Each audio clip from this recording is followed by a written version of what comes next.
isang pagdayo at pagkain na naman ang matutunghayan nyo dito sa Sutay Valley.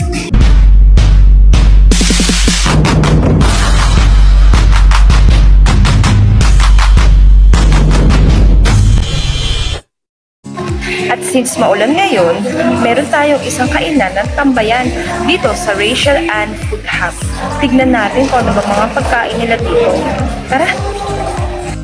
Eto pala yung pangalan nila, Rachel Ann Food Hub. Dalawa pala yung pagkain na sinuserve nila, isang Pinoy silog at isang Japanese style. At ito naman yung isa nila, ang Japanese style food, Ramen Dokoro ang pangalan. Tingnan nyo ang ganda ng painting nila, di ba? Talagang pinagkagastusan. At talagang pinag-isipang mabuti yung kanilang mga design. Ito naman yung parking space nila. Ang luwag, di ba? At ngayon umuulan, parang ang sarap humigop ng ramen. Ang spacious ng dining area nila at saka presko din dahil malawak ito.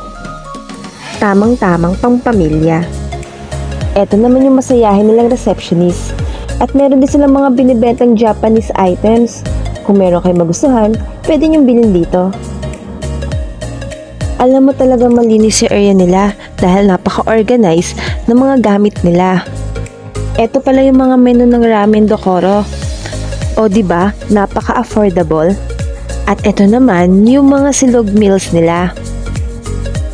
Ito pala yung in-order ko, yung pork katsudon for only 119 pesos. Pero tingnan nyo, napakalaki ng serving nila.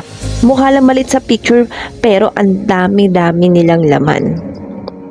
At heto ang order ni Papa, yung tonkotsu ramen nila. Hindi ko akalaing napakaganda ng presentation nila at napakalaki din pala ng serving nila. Tikman natin kung ano mga lasa nito.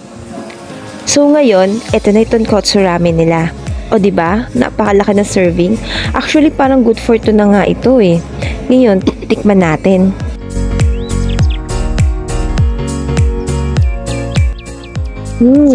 Masarap. Masarap yung kanilang soup. Actually, hindi ko talaga alam kung ano ba talaga ang legit na lasa ng tonkotsu ramen. Pero ito, masarap siya. Ngayon, tikman natin yung noodles nila. Yung noodles nila, tamang-tama lang, hindi overcook yung pasta. Masarap! Hindi ko talaga akalain na malaking serving nila. Pati yung pork nila, napakalaki.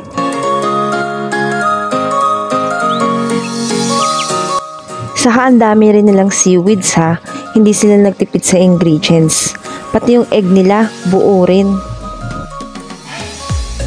Ngayon naman, tikman natin yung pork katsudon nila.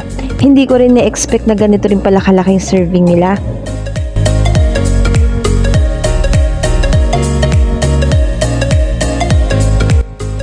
Lagyan din natin ng chili garlic. Mukha kasing mas masarap pag maanghang.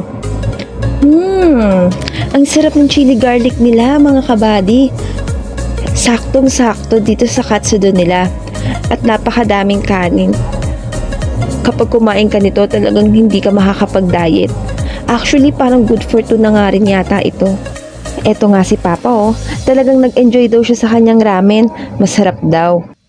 Hindi ko alam kung nagbebenta sila ng chili garlic, pero gustong-gusto ko talaga yung lasa ng chili garlic nila.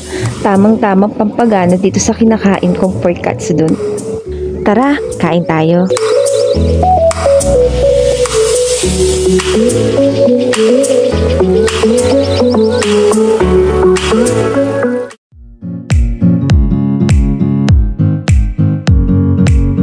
So, ang verdict ko dito sa pagkain nito, masarap yung mga pagkain nila. Kaso, Japanese lang yung in-order namin. Hindi ko alam sa silog meals nila. At yung chili sauce nila, 100% para sa akin. At kung tatanungin kung babalik ako dito, pwede. Para matikman ko naman yung mga silog meals nila. So, paano? Samahan niyo ako sa susunod ulit na vlog. Paalam!